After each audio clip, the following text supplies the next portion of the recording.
मित्र हो नमस्कार, मी सुशील कुलकर्णी. आपण पाहताय ॲनालायझर. मागच्या 15 दिवसापासून एकच बातमी ऐकतोय, 4 दिवसात राज्यात अंधार पसरणार. ती 4 दिवस संपत नाहीत, बघता बघता 15 दिवस संपून गेली, पण राज्यात अंधार काही पसरला नाही.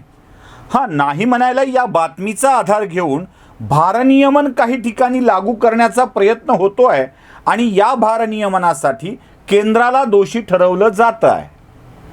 राज्यात देशात कोळशाची टंचाई आहे अशा स्वरूपाचं वातावरण निर्माण केलं जातं आहे. प्रश्न पुन्हा तसाच येतो.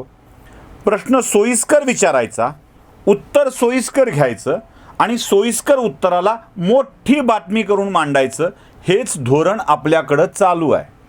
प्रश्न काय विचारला जातो? देशभरामध्ये पुरेल किंवा सगळ्या औष्णिक वीज केंद्राला पुरेल एवढा किती दिवसाचा कोळसा शिल्लक आहे? उत्तर बरोबर येतं, देशातल्या औष्णिक वीज केंद्राला पुरेल एवढा 4 दिवसाचा कोळसा शिल्लक आहे. आता 4 दिवसाचा कोळसा शिल्लक आहे असं उत्तर आल्याबरोबर छाती पिटायला सुरुवात होते. बापरे, फक्त 4च, आता काय खरं, 5व्या दिवशी अंधार. पण तो 5वा दिवस येत नाही. अशी 4 दिवसाची 3 आवर्तनं झाली. 15 दिवसापेक्षा अधिकचा कालावधी उलटून गेला, पण तो अंधाराचा 5वा दिवस काही येत नाही. शक्तिमानमधल्या तमराज किल्वीसारखं अंधेरा कायम रहे अशी घोषणा करत अकांड तांडव अक्रस्ताळेपणा करणाऱ्या माणसांना अजूनही देशामध्ये अंधार पडलेला नाही. कदाचित हा अंधार त्यांना अंधार पडल्यामुळं दिसत नसावा, हा त्यांच्या बुद्धीवरचा अंधार असावा. काय झालंय देशामध्ये असं की अचानक अंधार पडलाच नाही? 4 दिवस चालणारा कोळसा 15 दिवस कसा काय चालू लागलाय? या सगळ्या प्रश्नाची उत्तरं नीट मिळाली पाहिजेतच. साधं गणित आहे. जस्ट इन टाईम नावाचा एक फॅक्टर आपल्याकडं काम करत असतो. म्हणजे एखादी गोष्ट बनवायची आहे तर ती बनविण्यासाठी आवश्यक असलेला घटक, आवश्यक असलेल्या वस्तू या त्या वेळेला उपयोगी पडतील अशा स्वरूपात आणाव्या लागतात. कोणताही कारखानदार तसंच करतो. तसं वीज निर्मिती करणाऱ्या केंद्रांना लागणारा कोळसा हा त्या वेळेला उपलब्ध करून घ्यायचा असतो. मुळात देशातल्या सगळ्याच कोळसा खाणींनी ठरवलं की आपल्याला कोळसा साठवायचा आहे, तर या कोळशाची साठवणूक करण्यासाठी काय यंत्रणा उभी करावी लागेल? कल्पना आहे तुम्हाला? वाघिणीच्या वाघिणी भरून रेल्वेच्या कोळसा एकेका थर्मलला जात असतो आणि अशा वेगवेगळ्या थर्मलवरती पुरावा असा कोळसा स्टोअर करायचा असेल तर प्रचंड मोठी यंत्रणा लागेल. अर्थात यावरती खर्च होईल आणि यावर होणाऱ्या खर्चाचा भार हा कोळशाच्या किमतीवर पडेल, जो औष्णिक वीज केंद्राला कोळसा घेताना परवडणार नाही. म्हणून जस्ट इन टाईम जेवढा कोळसा आवश्यक आहे तेवढाच कोळसा वीज केंद्रांना पाठवला जातो. दुसरी गोष्ट, वीज निर्मिती केंद्रातून वीज निर्माण केली जाते तेव्हा ती साठविण्याची व्यवस्था नसते. वीज साठविता येत नाही. तसं करणं खूप खर्चिक, खूप महाग किंवा प्रमाणाच्या बाहेर खर्चात निघून जाईल.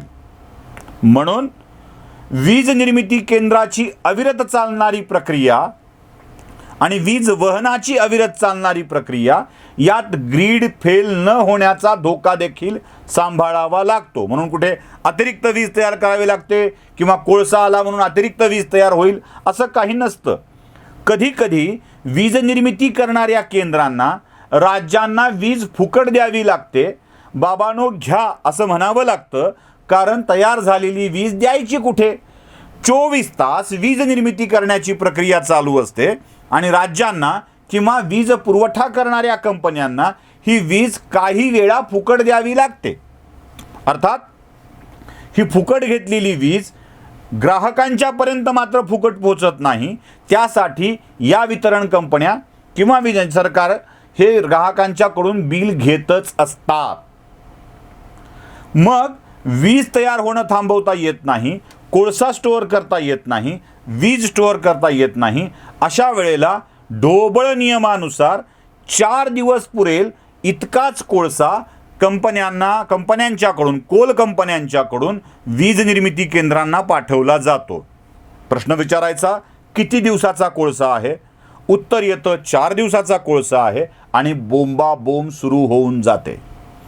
बरं, या सगळ्या प्रकारामध्ये एक गोष्ट कुणी सांगत नाही आणि ती गोष्ट महत्त्वाची अशी आहे की किती वेळा वीज निर्मिती कंपन्या किंवा राज्य सरकार घेतलेल्या कोळशाचं प्रामाणिकपणे बिल त्या कोल कंपन्यांना देत असतात. इथे राज्य सरकारांनी फुकट देण्याचं धोरण अवलंबलं. कुणी 100 युनिटपर्यंत फुकट देत आहे, कुणी 300 युनिटपर्यंत फुकट देत आहे. आता या फुकट दिलेल्या विजेचा बोजा राज्य सरकारवर येत असतो. राज्य सरकारने तो भरायचा असतो. राज्य सरकारने ते पैसे वीज वितरण कंपनीला द्यायचे असतात. वीज वितरण कंपनीनी महापारेषणला किंवा महाजनकोला द्यायचे असतात. महाजनकोनी तेच पैसे कोळशासाठी द्यायचे असतात. महिनोन-महिने तुम्ही बिल माफ कराल, मग पैसे येतील कुठून? आणि जेनको म्हणजे निर्मिती करणाऱ्या कंपन्या या पैसे देतील कसे, हा मोठा प्रश्न आहे. जरा दिल्ली सरकारला विचारून घ्या बरं, तुम्ही किती रुपयाचं बिल शिल्लक आहे आणि किती रुपयाचं बिल कोळशाचं दिलेलं नाही आहे. जरा राजस्थान सरकारला विचारून घ्या बरं, तुमचं किती रुपयाचं कोळशाचं बिल पेंडिंग आहे. जरा महाराष्ट्राच्या सरकारने घोषित करावं की तुमचं किती रुपयाचं कोळशाचं बिल पेंडिंग आहे. कोळसा उत्पादित करणाऱ्या कंपन्यांना तुम्ही पैसे देणार नाहीत आणि त्यांच्याकडून ट्रेन भरून कोळसा मागवून घ्याल, अशी अपेक्षाच करणं चुकीचं आहे. तुमच्या ग्राहकांना सेवा देणं, अविरत सेवा देणं ही तुमची जबाबदारी असेल तर ती सेवा अविरत राहावी यासाठी पैसे देण्याची व्यवस्था करणं ही सुद्धा त्याच सरकारची जबाबदारी असते. आपल्याला वीज पुरवठा करता येणार नाही हे लक्षात आल्यावर छाती पिटून केला गेलेला कांगावा हा केंद्र सरकारच्या बदनामीसाठी असतो. एवढं न कळण्या इतके दूधखुळे कोणीही आता राहिलेले नाहीत. कोळसा नाही म्हटलं की आपला प्रॉब्लेम दूर होतो आणि बालंट केंद्रावर जाऊन पडतं. हे साधं सरळ गणित आहे आणि तेच गणित काँग्रेस शासित अथवा बगर भाजप शासित राज्यांमध्ये चालवलं जातं आहे. अशी ओरड भाजप शासित राज्य करताना का दिसत नाहीत किंवा तिथे 4 दिवसानंतर 5व्या दिवशी अंधार पडण्याची भीती का वाटत नाही, हाच खरा प्रश्न आहे. खरं तर राज्य सरकारांनी या कोळशाचे पैसे नियमितपणे देणं आवश्यक आहे आणि आपली सप्लायची चेन नीट ठेवणं आवश्यक आहे. एवढं जरी करू शकलात तरी खूप मोठी उपलब्धी झाली असं म्हणावं लागेल. नमस्कार.